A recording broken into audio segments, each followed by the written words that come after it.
La première chose, c'est par rapport au déclenchement judiciaire de la procédure.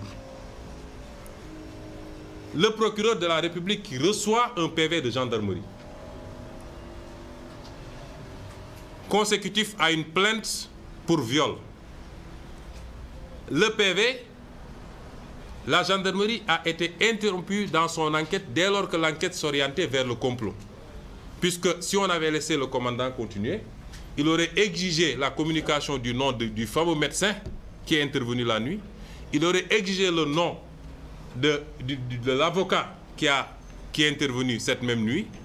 Et cela aurait conduit ou précisé la piste du complot et les autorités qui sont intervenues. Le procureur a demandé à la gendarmerie d'interrompre l'enquête et lui transférer. Cela a été fait et immédiatement, il a transféré le dossier à un juge d'instruction réputé faible et non indépendant. J'assume mes mots.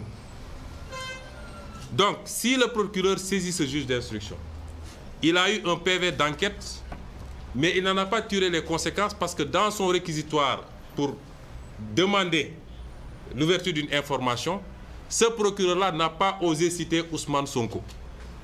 Il faut qu'on soit très clair. Il a un réquisitoire, il a un PV de gendarmerie d'une plainte visant Ousmane Sonko, mais lui, dans son réquisitoire, il n'a pas osé citer Ousmane Sonko. Il a cité la dame propriétaire de l'Institut et X. X, c'est-à-dire un inconnu. Un juge d'instruction qui reçoit ce réquisitoire, ce qu'on lui demande, c'est de rechercher X, qui est X.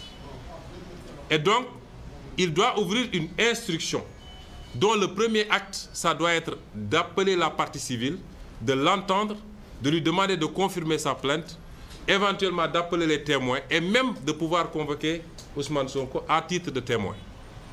Le procureur, le juge d'instruction n'en a rien fait.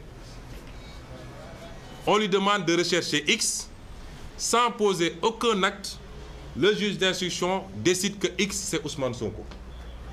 Et saisit immédiatement le procureur pour lui dire de demander la levée de l'immunité parlementaire d'Ousmane Sonko. Cette procédure est nulle et non avenue. Elle est viciée depuis le début parce que l'instruction ne se passe pas comme ça. Et il n'y a aucun juriste dans ce monde, qu'il soit universitaire, vous pouvez aller voir les spécialistes, qu'il soit avocat, magistrat, aucun praticien du droit qui remettra en cause ce que je viens de vous dire. Ça n'existe pas.